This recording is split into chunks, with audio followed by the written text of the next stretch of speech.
mettons sur la table de l'État 5 points d'attention cruciaux, avec l'espoir que nos préoccupations trouveront un écho favorable et constructif. La vérité et la justice sur le Diola. Mesdames et messieurs, 23 ans après le Diola, le dossier reste une blessure ouverte. Nous lançons un appel solennel pour que la lumière soit faite, que la vérité éclate et que la justice soit rendue. Ce n'est pas qu'une quête de vengeance, mais un besoin fondamental de clarté pour que les familles puissent enfin trouver la paix et que la mémoire de nos disparus soit honorée. Le renflouement de l'épave.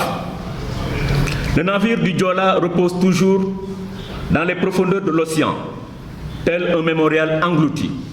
Nous demandons avec ferveur son renflouement afin de récupérer les ossements et les reliques. Ces vertiges sacrés sont essentiels pour le mémorial musée car ils permettront un deuil symbolique et le repos éternel de nos chers disparus.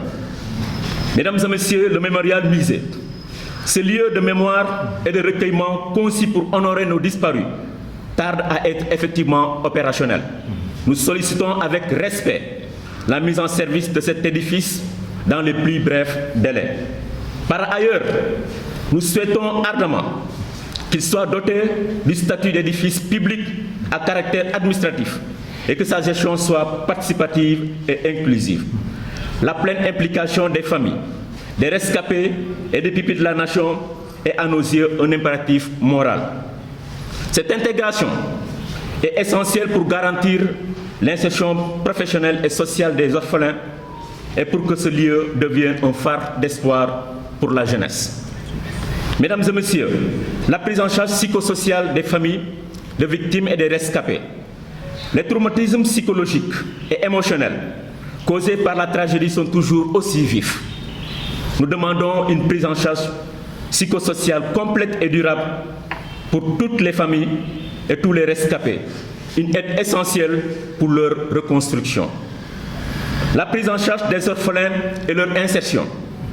Mesdames et messieurs, le décret 2010 a laissé près de 1000 orphelins sans assistance.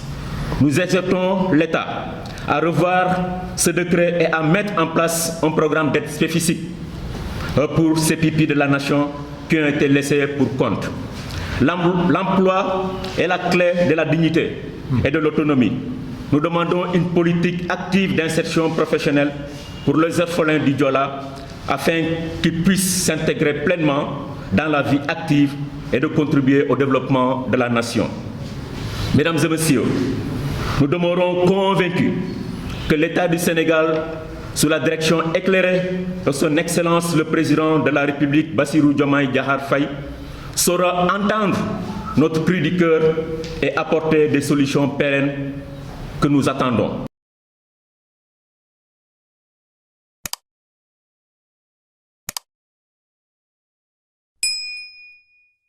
Thank you.